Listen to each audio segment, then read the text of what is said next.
When it comes to being somewhere on time, my wife and I have different philosophies.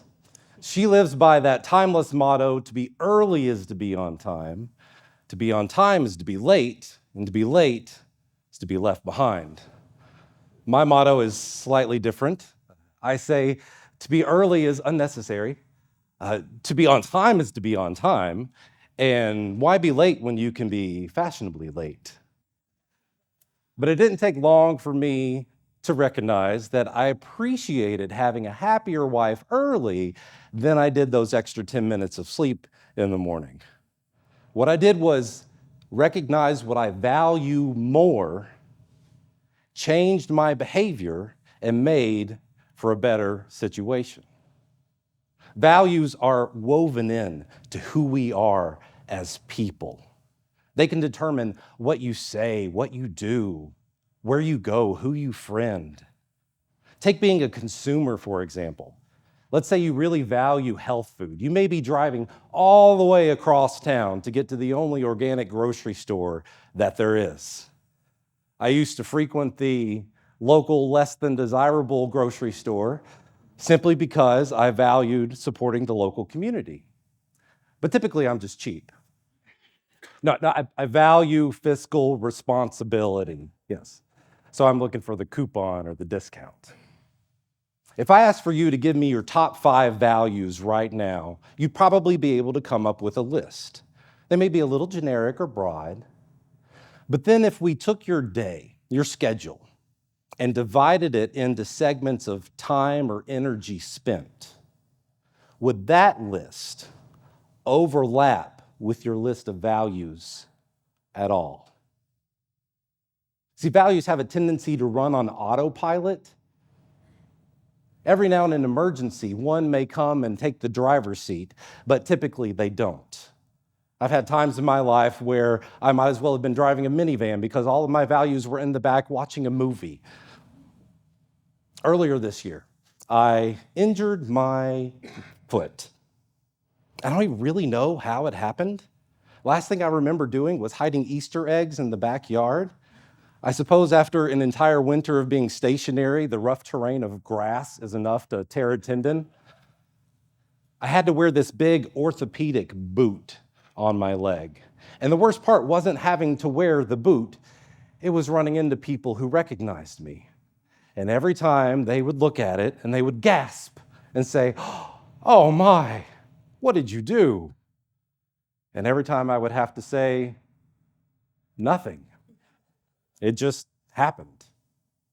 It doesn't make for much of a story.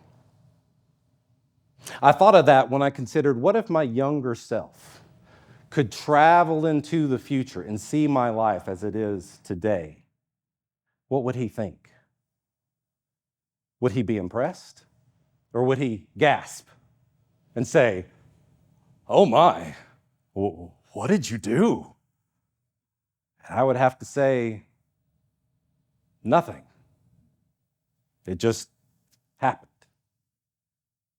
So just because we know we have values doesn't mean that they're present in our lives at all. And we don't want to get to the end of our life and look back and not see any evidence of them. So that's why it's important to go through the process of analyzing, prioritizing, and strategizing your values so that overall your life is filled with the things that you hold as most important. So first, analyze what your values even are, or else things like instinct and routine take over. Let's say you value your talent. You're an artist, a photographer, a painter, a writer, and you would spend time on that talent, but Monday comes and you have to go to work and you come home and cook and clean up and take care of a few things, and the day's pretty much over. But Tuesday comes. Well, you have to go to work and then come home and cook and clean up and take care of a few things. But it's okay, because Wednesday is the perfect day to go to work. And we spend our lives doing the best we think we can. And you've never spent time on that talent simply because you never recognized it as something you really value. So once we know what our values are, then you prioritize them, or else things like urgency, take over. Values that you hold as higher don't get the attention they deserve. So of course you'd say that family is a big value for you, but the car needs repaired. I got to go to the store. I'll be right back. Can you hold on? I got to take this call. How many of those things happen until you realize that family was the bigger value? Prioritizing is also a great way to help you make decisions. What happens when two of your values conflict? What if your faith conflicts with your politics? Which one wins? Or if a friendship conflicts with integrity? Prioritizing can help you decide which direction you should go. So then once we prioritize, we strategize a way to get these values into our life, or else complacency takes over. So you might say that your fitness is a great value to you, but it's really hard to exercise while you're on social media. Complacency. I was a member of a gym for a long time, still am, and I was going on a regular basis for quite a while. And then once we went on a pretty long vacation, and when I got back, I just never found a way to get back to the gym. And for the next 6 months, I was making a donation to my local gym simply because I couldn't strategize a way to get it on my calendar. Going through this process, analyzing, prioritizing, strategizing your values is a really eye-opening experience. My wife identified integrity as one of her biggest values. And it makes so much sense as to who she is as a person, what she cares about, what makes her feel safe, what upsets her. The reason why she likes to be early? It's an integrity issue. Aligning your values can change your life from one simply being a victim of circumstances into one intentionally orchestrated by you. But that's not it. I went through this process myself, and I still felt like something was missing. Something at the core of who I am wasn't touched. I identified values for myself, things like faith, family, community, peace, patience. And it seemed like all of these things were calling me into something higher. And I believe we all have this other value that we care about. Most of the values we think of in this context are internally focused, self-focused. They may benefit those around us, but really they're about making my life better. But I believe you have this external value, something that you care about that's entirely outside of yourself. It's the kind of topic that stings you in your gut when you hear about it going wrong. It's the thing, this external value is the thing that can elevate your life from one now of intentionality into one of purpose. And if you feel an emptiness inside like I did, it may be because you haven't given this any attention. Did you know that most any tree can become a bonsai tree? You simply have to constrain it to a small container and keep it pruned down. We let our lives constrain us and keep us from living out our full potential. We have to plant ourselves in a proper place to allow ourselves to grow. That's where aligning your personal value can set you up for this life of purpose. Or maybe you know what that thing is, that topic, that external value, but you've forgotten. We have millions of healthcare professionals who go into work every day and have to deal with people mad about insurance. And they have forgotten that they're living their daily purpose of helping people heal. Millions of teachers go into work every day and have to deal with attitudes and boogers and parents who don't care. And they don't realize that the clever way that they just described fractions turned on the light bulb for a future engineer. This is where I found myself, actively doing the one thing I cared about the most. And when I recognized it as my true value that I can give, it changed everything. I felt like I've always been good with kids. I don't mind holding a crying baby. One of my first jobs was a substitute teacher. I would even do substituting for middle schoolers who don't know that they smell and they're not funny. And it was about that time that we met the Robinson family at church.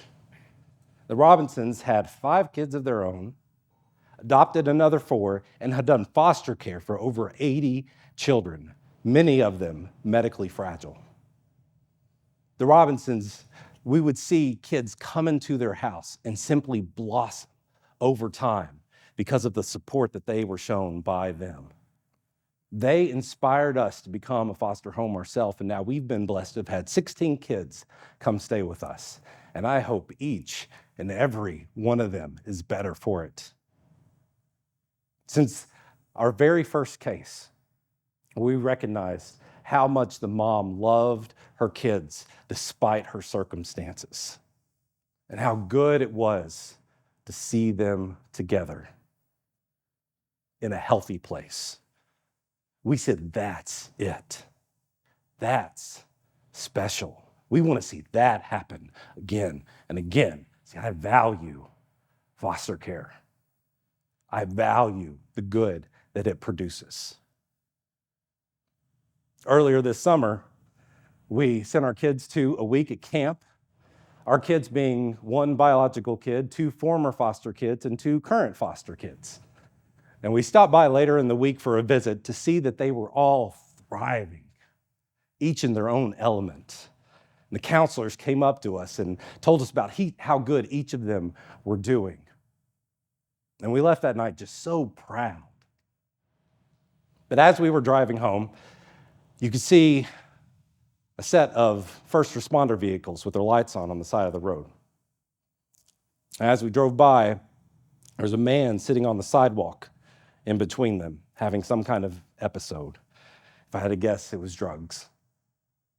And my wife made the comment, we're doing the best we can with what we have. We're taking care of the kids that are within our reach. Some days it's all we can do.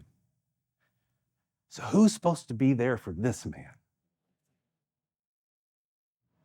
Who has that external value that could change his life?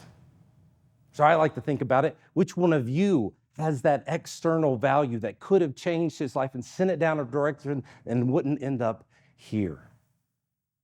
Is your external value education? Could he have used more tutoring in school? Is your value feeding the hungry? Could his family have used more food on the weekends to not be so desperate? Could he have used more extracurricular activities to get involved in? Someone to complement his musical talent? A sport to participate in? A coach to mentor him? A mentor to guide him? A person to give him a chance after high school? Someone simply to show some kindness? I believe we all have a desire to see change happen and an ability to create change. Our lives will feel complete only when we have fulfilled that desire. See, you have a gift. That value, that external value, is a gift. But the thing about this one is that it's not meant for you. It's meant to be given. It doesn't belong to you. It's not for you. It's for someone else. So let's start passing out presents. Author Leo Rosted said, "The purpose of life isn't to be happy, but to matter, to be productive, to be useful, to be compassionate, to have it make some difference that you have lived at all." I want for each of you today to know that you have a gift worthy of giving, to know what your values are, to see the value in helping others. and to enjoy a life of intentionality and purpose. Thank you.